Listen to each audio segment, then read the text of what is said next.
Good morning, good afternoon, good evening, wherever you are. My name is AS and welcome to my YouTube channel. Today's video is going to be a review for the first commercial disappointment of the PlayStation 5 era. Godfall was advertised as a title with stunning graphics and addictive loot-based mechanics, but many people were not impressed by either of those aspects upon the title's release. Several comparisons were made between Godfall and Rise Son of Rome on the Xbox One, in the sense that both games had good first impressions, but degraded after the first few minutes into experiences that felt like chores. What are my thoughts about Godfall? Time to find out. Without further ado, let's review Godfall, which was released in 2020 and, for the purpose of this review, was played on the PlayStation 5. Story. The story in this game is, to be frank, quite forgettable. It is the cliché story of two brothers. One of them is good and the other is evil. They fight, the good guy loses, he trains, and then he goes ahead and defeats the evil brother before he accomplishes his master plan. There is nothing special about the story, and you have seen the core concept of the lore countless times in other games and other forms of media.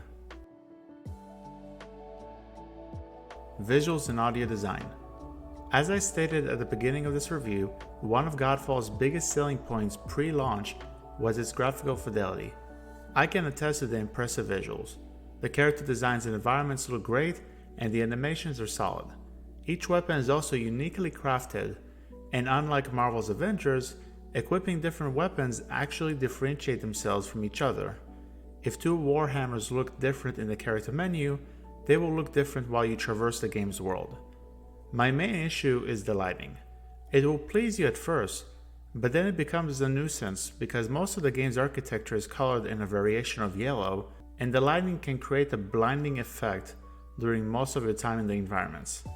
It didn't ruin my experience, but it's something you should keep in the back of your minds. When it comes to the audio design, I would say that the voice acting and sound designs during the fights are serviceable. The music is awesome, as it reminded me of Lord of the Rings with its grandiose scale.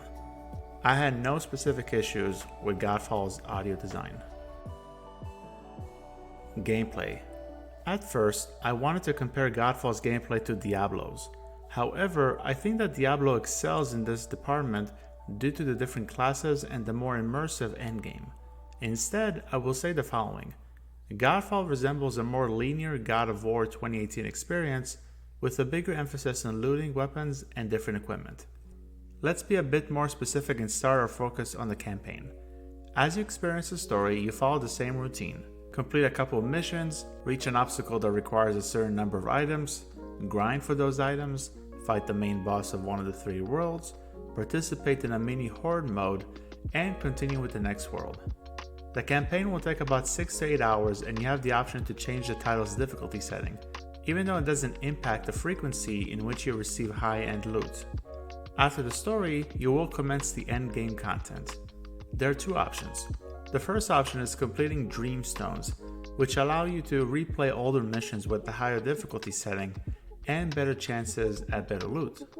The other option is called the Ascending Tower Trials, which is a 30-round horde mode that increases in difficulty after each stage and requires you to fight waves and waves of enemies. The former is manageable and can be gradually completed as you level up your character. The latter is very difficult, and you must abide by a certain character build to get through the early stages of the tower. There is an easier tower mode that can be treated as practice for the official tower mode, but comparing both in terms of difficulty is like comparing a computer and a roll of toilet paper. The comparison doesn't really make sense.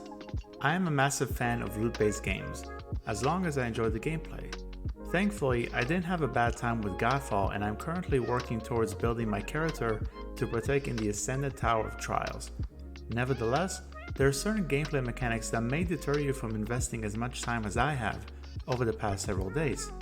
For one, the combat can be very repetitive, especially during the endgame content. I don't mind it, but you may find it annoying. Secondly, the Valor plates, which are advertised as completely different classes, only differ themselves by the passive ability. One class is better suited to inflict poison damage, while another is better suited to inflict shock damage. They are both identical when it comes to the core combat system. Lastly, some basic combat moves cannot be easily executed. Skill up who writes very well detailed video game reviews, explained the issue perfectly in his critique of Godfall. Earlier I mentioned God of War from 2018. In that game, if you are attacking an enemy, you can activate your shield at any point to deflect incoming damage. In Godfall, you must wait until the animations are completed. If your character is in the middle of swinging his sword, you must wait until the animation is done before activating your shield. This predicament may result in frustrating moments, especially if you're fighting a tough boss. Speaking of which, I would like to end this portion of the review by discussing the boss fights. They are awesome. Each of them has a special set of moves that is not replicated between the various bosses, and they ask you to utilize all of your skills to take them down. You cannot simply mash buttons to finish them off. You have to attack, dodge, parry, and possibly cast weapon-based techniques. The boss fights are worthy of praise. However, depending on the difficulty setting, the bosses may not pose any challenge for one key reason. If you play on easy or normal difficulty and your character dies during a boss fight, they just respawn. You respawn with full health, and the boss's health is depleted from your last encounter with him or her. The principle changes if you play on the hard difficulty setting, but I wish that this mechanic was solely reserved for the folks who wish to play on the easiest difficulty setting in the game. Fun factor: if I didn't enjoy my time with Godfall, I would have dropped the game early on, as the majority of the game plays in a similar fashion. Fortunately, Godfall is one of the loot-based games that I can see myself play over and over again. That is, at least until I earn the Platinum Trophy. In the end, Godfall is a testament of how you ought to play a game for yourself prior to judging it. It doesn't reach the level of storytelling and presentation of last year's 13 Sentinels Age of Rim, or the addictive gameplay of last year's Hades. Nevertheless, Godfall is a solid loot-based title that may keep you heavily invested if you like the combat system and the repetitive nature of killing monsters for better loot.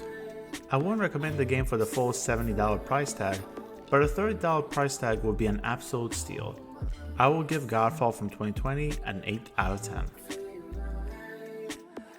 Well folks, that's the end of the review. Thank you so much for checking out this video. Are you interested in Godfall? Have you played it? What do you think about it? Please let me know your thoughts in the comment section below. Till next time, have a great day or evening wherever you are. My name is AES, and I will see you guys in the next video. Bye bye.